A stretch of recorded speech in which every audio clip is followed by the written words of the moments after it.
In this segment, we're going to talk about some tricks with edges. Edges can be a little testy sometimes, so I'm going to show you some shortcuts and some other key ideas when working with edges. We're going to start this by creating an object that we've never created before, and that is a geosphere. Click over here and select Geosphere, and in the top view, make a geosphere. Geospheres are pretty cool objects. There's an interesting history there, and geospheres would probably be your tool of choice if you were modeling the Epcot Center. We're going to use it for a different purpose for this, however. Now, let me first tell you about 3 great shortcuts when you're working with mesh. I'm going to go to the Modify tab here and add an Edit Poly Modifier.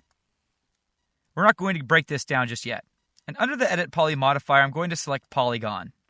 I'm going to select a big chunk in the front view of this object. And before I go any farther, I'm actually going to change the color of this object. We'll talk about materials later, but if you want to change just the basic color that's automatically applied to your object once it's created, all you have to do is go up to where we put in the name at the top of the Modify tab and click on this color swatch. I'm going to select something here that contrasts with red a little bit more. And what better color to do that than green? I'm going to hit OK.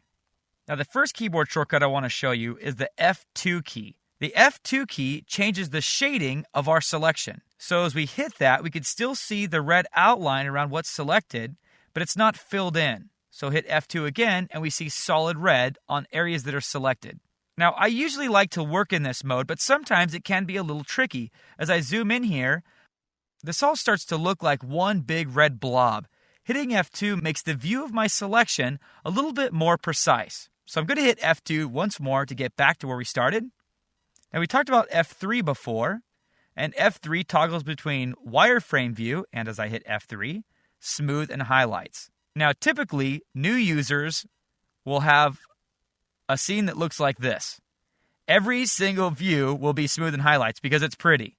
Don't get caught up in that game, though. Number 1, it's going to slow down your screen redraw time, which is going to take a little bit of fun out of playing in Max. And number 2, you're not going to be able to see what's really happening to your mesh as you would in wireframe view. I would much rather work with 4 wireframe views than 4 smooth and highlight views. So I'm going to undo this by hitting F3, selecting the top view, hitting F3, and selecting the front view using F3. And finally, we have F4. So we've talked about F2, F3, and now in a row, F4. F4 is going to show us edges. So as I click on my perspective view and I hit F4, it's almost like we get the best of both worlds. We see the pretty color of smooth and highlight, but we also see kind of a wireframe applied to our image as well. Sometimes for character modeling or other modeling where we're worried about tearing our mesh, this show edges mode really helps as we're modeling. But for now, I'm just going to hit F4 to turn that off. And actually, let's just hit F3 to get this into the wireframe view as well. So I'm going to zoom in here, and let's talk about edges. That's why we're here anyway, isn't it? So I'm going to click on an edge, and as I rotate around, you'll see that I actually clicked on one of the edges that's not facing me. So sometimes selecting edges can be a little bit tricky. So tell you what, let's click it in the front view, and then we could zoom into it in the perspective view. Now, this next example proves why we need to go back and forth between smooth and highlights views and wireframe views. I'm going to delete this edge by hitting the delete key. And it looks like we just got rid of that little edge. But as I hit F3, we'll see that we actually took a big chunk out of our mesh. So I'm going to undo that. This time I'm going to delete that edge by hitting the backspace key.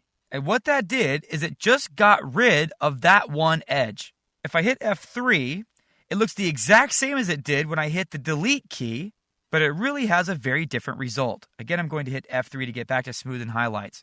So as you're going through your mesh and as you're editing, you may want to get rid of certain edges for different reasons. Remember that hitting the delete key will delete the adjacent faces as well, the adjacent polygons.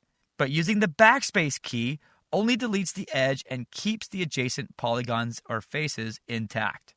And for this last example, and for this last tip, I'm going to hit F4 to show edges. And sometimes, when you're dealing with more complicated mesh usually, you might need to turn faces in order to get things to look more smoothly. So I'm going to click on this edge. Actually, I'm not in edge selection mode, so let me get in edge selection mode. Now we have our selected edge visible. And as we scroll down here, we'll see a turn button. So hit the turn button, and that will turn the edge. Again, we have a simple object here, or at least a comparatively simple object, so it's not going to make that big of a difference. But as you're working with really complex mesh, sometimes this makes the difference between a blocky transition, say for an armpit or something, or a smooth transition. And honestly, I don't turn edges all that much, but when I need to, it's absolutely invaluable, and that's why I'm mentioning it here. Excellent. Okay, so let's move along to talking about Mesh and Turbo Smooth. Oh man, that's so fun. I cannot wait. Mesh Smooth and Turbo Smooth are going to take our box models and make them look dang sexy. Let's go check it out.